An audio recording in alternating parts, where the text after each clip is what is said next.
نحمدہ و نصلی علی رسولہ الکریم اما بعد فاعوذ باللہ من الشیطان الرجیم بسم اللہ الرحمن الرحیم۔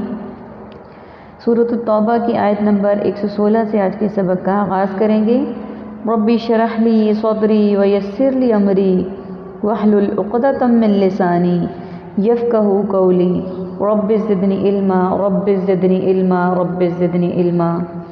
اللہم فقہنا فی الدین اللہم فقہنا فی الدین اللہم فقہنا فی الدین۔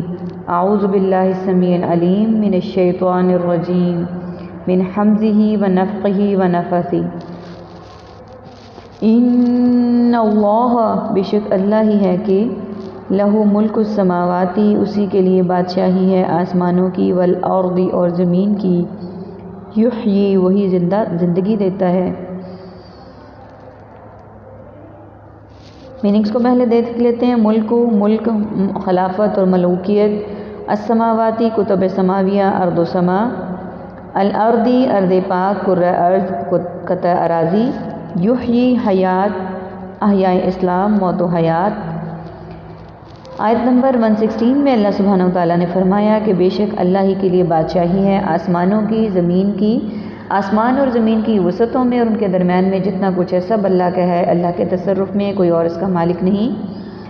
آسمانوں اور زمین کو وہی زندگی دیتا ہے، یعنی کہ بادشاہی بھی اسی کی ہے اور زندگی دینے والی ذات بھی اسی کی ہے۔ رب جس وقت چاہے جب چاہے ہماری جان کو قبض کر لے، جب چاہے ہمیں زندہ رکھے، جب چاہے ہمیں مار دے۔ آیت کے اگلے حصے میں دیکھیے، وَيُمِيتُ، اور وہ موت دیتا ہے، وَمَا لَكُمْ، اور نہیں ہے تمہارے لیے، مِن دون اللہ، اللہ کے سوا، مِن وَلِيٍّ، کوئی دوست، وَلَا نَصِيرٍ، اور نہ کوئی مددگار۔ لَقَدْ، بلا شبہ، یقیناً، تاب اللہ، توجہ مہربانی فرمائی اللہ نے، علی النبی، نبی پر، والمہاجرین، اور سب مہاجرین، والانصار، اور انصار پر، کہ الذین، جو اتبعہ، سب ساتھ رہے اس کے، فی ساعۃ العسرۃ، تنگ دستی کی گھڑے میں، من بعد ما، اس کے بعد جو، کادا، قریب تھا، یزیغ، کہ ٹیڑے ہو جاتے، قلوب، دل، فریق، ایک فریق کے، منہم، ان میں سے، ثم، پھر، تابا، توجہ فرمائی، علیہم، ان پر، اللہ نے، انہ، بے شک وہ، بہم، ان پر، رؤوف الرحیم، بہت شفقت کرنے والا، بڑا مہربان ہے۔ وعلی الثلاثۃ، اور اس نے مہربانی کی ان تینوں پر، الذین، جو، خلفوا، سب پیچھے رہ گئے، حتی اذا، یہاں تک کہ جب، ضاقت، ٹیڑھی ہو گئی، علیہم، ان پر، الارض، تنگ ہو گئی ان پر، الارض، زمین، بما، اس کے باوجود کہ، رحبت، وہ کشادہ تھی۔ سب سے پہلے میننگس کو دیکھ لیتے ہیں۔ یمیتو، موت، ملک الموت، موت و حیات، ولی، ولی، ولایت والی، تابہ، توبہ، تائب، مہاجرین، مہاجر، انصار، مہاجرین و انصار، مہاجر ہجرت، الانصار، نصرت، ناصر، منصور اور انصار، اتبعہ، اتباع سنت، تابع فرما، ساعت، ساعت مبارک، مبارک ساعتیں، قلب، قلبی تعلق اور امراض قلب، فریقم، فریق، فرق، تفریق اور متفرق، علیہم، علی الاعلان، علی العموم، علی وجہ البصیرت، رؤوف، رؤوف الرحیم، رحیم، رحم، رحیم، رحمان اور رحمت، خلفو، خلیفہ، خلافت، خلفۂ رشید، الارض، ارض پاک، کرۂ ارض، عربی کے ورڈ دیکھیے، دونی، سوا، العسرتی، تنگ دستی، یزیغ، ٹیڑے ہو جاتے ہیں، رحبت، کشادہ تھی۔ اللہ سبحانہ وتعالیٰ آیت نمبر 16 کے باقی حصے میں فرما رہی ہیں۔ آیت کے پچھلے حصے میں ہم نے پڑھا کہ وہی زندگی دیتا ہے، وہی موت دیتا ہے، اور نہیں ہے تمہارے لیے اللہ کے سوا کوئی دوست اور مددگار۔ یعنی دنیا میں کسی مشکل وقت میں، کسی کڑے وقت میں، جب ہمیں زندگی کا کوئی معاملہ درپیش ہو تو کوئی ہمارا دوست اور حامی نہیں، ہمارا دوست اور حامی اور مددگار صرف اللہ سبحانہ وتعالیٰ کی ذات ہے۔ ہمیں بھی چاہیے کہ ہم صرف اسی کو حقیقی دوست اور مددگار سمجھیں، ہم لوگوں کے آگے اپنے دکھڑے نہ کھولیں، نہ ان سے مدد مانگیں، کیونکہ اللہ بھی وہ بھی اللہ کی توفیق سے ہماری مدد کر سکتے ہیں۔ اللہ سبحانہ وتعالیٰ وہ ذات ہے جس کے آگے بات کرنے کے لیے نہ تو ہمیں کسی سفارش کی ضرورت ہے نہ ہی ہمیں کسی اس طرح کے کام کی ضرورت ہے کہ ہم ان کے لیے کوئی ٹائم لیں، ان کے لیے کوئی ایگریمنٹ کریں، بلکہ یہ وہ ذات ہے جس کو ہم ڈائریکٹ مخاطب کریں، ڈائریکٹ اس سے اپنی دعائیں اور التجائیں مانگیں اور اپنی قبولیت کے لیے منتظر ہوں۔ یہاں ہمیں نہ کسی سفارش کی ضرورت ہے، نہ ہی ہمیں کسی اور کام کی ضرورت ہے، اور اصل مدد وہی ہے جو اللہ تعالیٰ کریں۔ ہمیں دوسروں سے مدد مانگنی بھی نہیں چاہیے، اصل مدد وہی ہے، اصل دوست بھی وہی ہے، مددگار بھی وہی ہے۔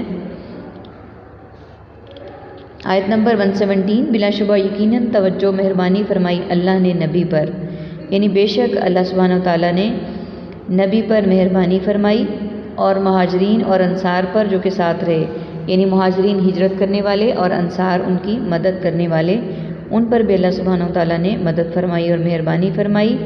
اس کے بعد کے قریب تھا ٹیڑھے ہو جاتے دل ایک فریق کے، اس کے بعد پھر توجہ فرمائی اور مہربانی فرمائی ان پر، بے شک وہ اللہ بہت شفقت کرنے والا مہربان ہے۔ یعنی اس میں ہم غزوہ تبوک کے واقعات کو پڑھ رہے ہیں، یعنی اس میں ایسا وقت تھا جب دشمن ہر لحاظ سے مسلح تھا، تعداد میں، سامان میں، اسلحہ میں، اور مسلمانوں کی تعداد بھی کم تھی، اور اس وقت دل جو ہے وہ ظاہرہ پیچھے کھوٹ رہا تھا، دل گھٹ رہا تھا، زمین ٹیڑھا ہو رہا تھا ایمان، کہ ہم تو ظاہرہ موت کی طرف ہی جا رہے ہیں، کیونکہ ہمیں تو کوئی بھی ہماری مدد وہاں نہیں کرے گا، کیونکہ وہاں پر تو اللہ سبحانہ وتعالیٰ کی مدد کے علاوہ کوئی مدد نہیں ہے۔ تو ان کو بظاہر جو تھا فوج کا مسلح ہونا اور ہر چیز یہ نظر آ رہی تھی۔ تو یہاں پہ یہ ہے کہ قریب تھا کہ جو لوگ ساتھ گئے، کچھ لوگ تو منافقین جھوٹے ہلے بہانوں سے پیچھے رہ گئے، کچھ مسلمان جن کے دلوں میں بھی ایمان پختہ نہیں تھا وہ پیچھے رہ گئے، جو گئے تھے ان کے دل کو بھی قریب تھا کہ وہ ٹیڑھے ہو جاتے، یا وہ بھی ان کے ساتھ ہی کہتے کہ وہ نہیں گئے تو ہم بھی نہ جائیں۔ تو اللہ تعالیٰ نے ان پر خاص مہربانی کی، ان پر توجہ فرمائی۔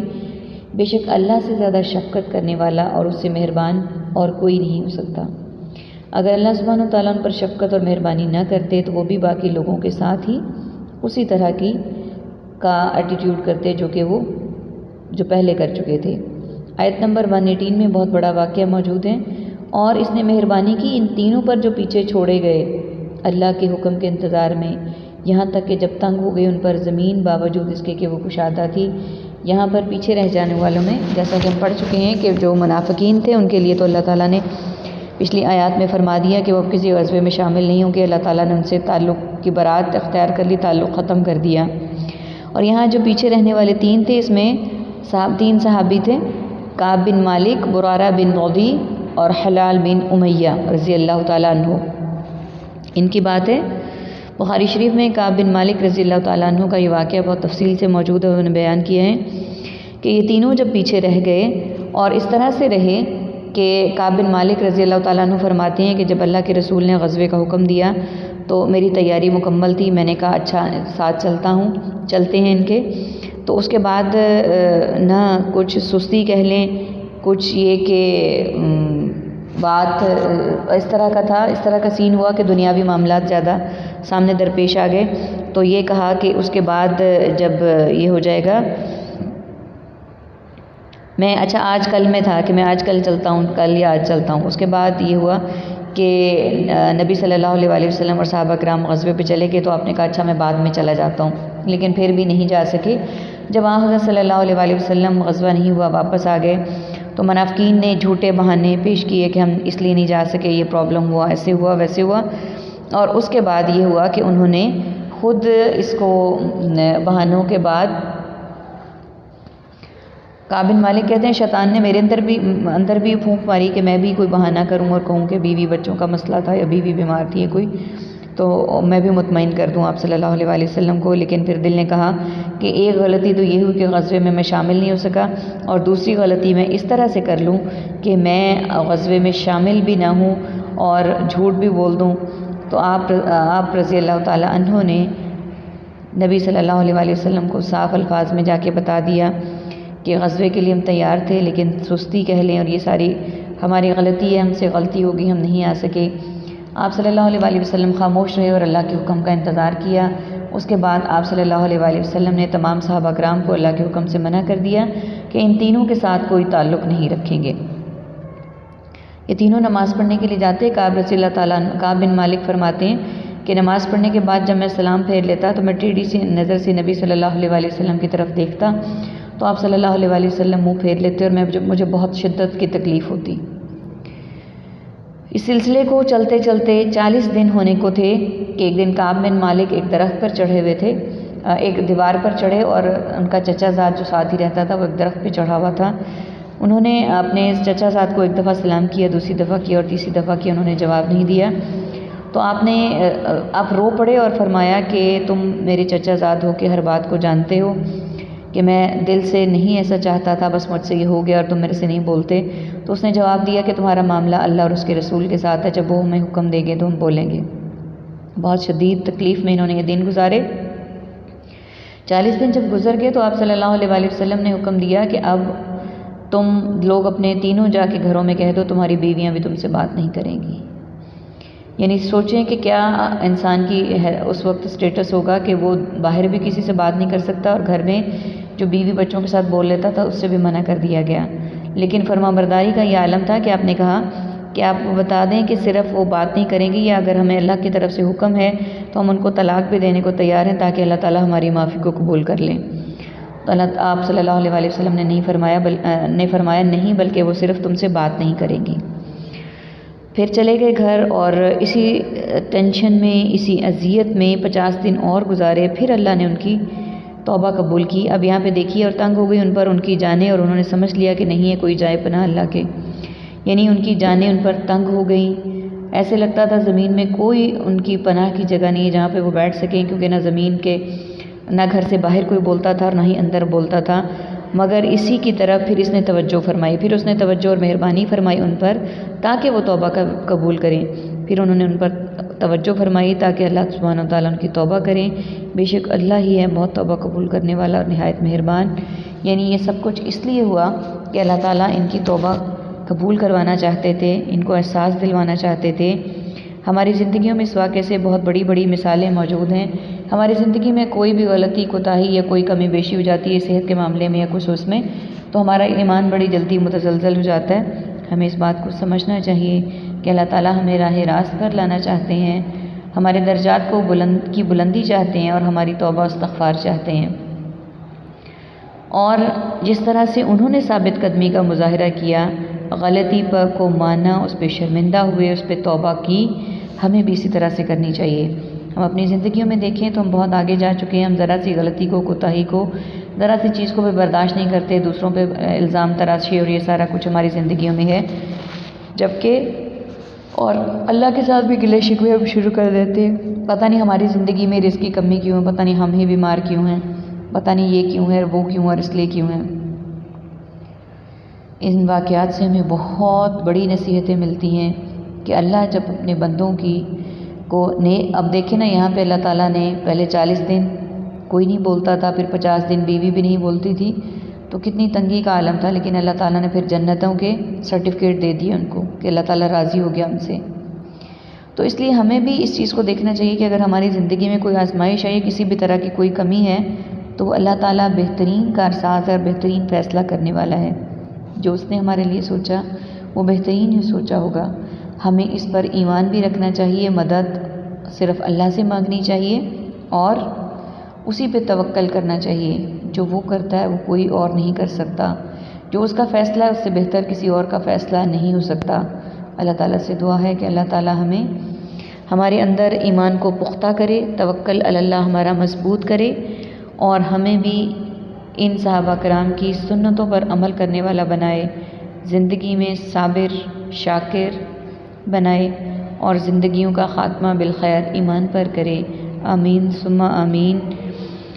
اور اللہ تعالیٰ ہمیں اس نبی کی امت اللہ تعالیٰ نے بنایا جو سب سے زیادہ پسندیدہ امت ہے۔ ہمارے ذمہ جو اللہ تعالیٰ نے ذمہ داری لگائی قرآن کو پڑھنے کی، سننے کی، سمجھنے کی، عمل کرنے کی اور اسے پھیلانے کی، اللہ تعالیٰ سے دعا ہے کہ ہم احسن طریقے سے یہ کام کر سکیں۔ اللہ تعالیٰ ہمیں اس میں دن دگنی اور رات چوگنی ترقی دیں۔ آمین ثم آمین۔ وآخر دعوانا ان الحمد للہ رب العالمین۔